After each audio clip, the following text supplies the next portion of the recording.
A shipwreck of a Dutch ship from the 1600s has revealed what was previously a mystery about the Dutch seafaring domination at that time. Despite being such a small country, the Dutch had a very large seafaring presence. They were a dominant power when it came to seafaring, especially in international trade.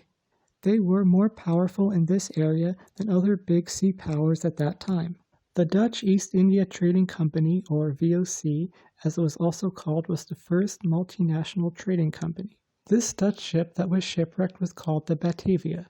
It was built in Amsterdam from 1626 to 1628 by the Dutch East India Trading Company. It was wrecked in its maiden voyage on Morning Reef off Beacon Island, which is by Western Australia, on June of 1629. It has more recently been studied.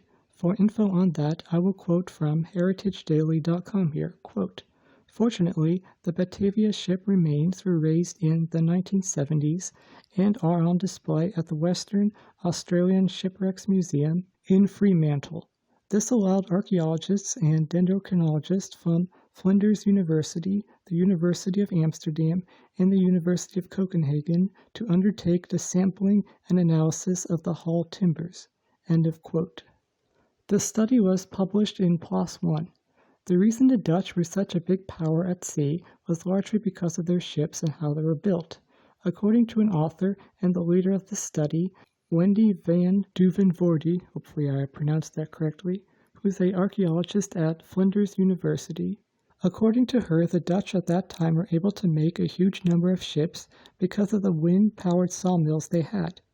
This has been well known, but what was not known was where they got the wood from. They did not have a whole lot domestically because their country was so small, but now this study seems to have found the answer to this question. Marta Dominguez Delmas, who is from the University of Amsterdam and a co-author of this study, said, quote, "Oak was the preferred material for shipbuilding in northern and western Europe, and maritime nations struggled to ensure sufficient supplies to meet their needs and sustain their ever-growing fleets. Our results demonstrate that the VOC successfully coped with timber shortages in the early 17th century through diversification of timber sources." End of quote. The exact places they got a lot of their timber from was the Baltic region, as well as northern and northwestern Germany. Another person who worked on this study, Olaf Daly from the University of Copenhagen, said, quote, "The preference for specific timber products from selected regions demonstrates the choice of timber was far from arbitrary. Our results illustrate the variety of timber sources supplying the VOC Amsterdam shipyards in the 1620s and demonstrate the builders' careful timber selection and skilled craftsmanship." End of quote. So now we have a better idea of how the Dutch were able to become such a big power at sea. Again, they were only a small country, and it is quite interesting how they were able to achieve it. Thanks to this discovery, we now know more about it. So I hope you found this interesting. If you did, please like and subscribe for more content like this. Thank you very much.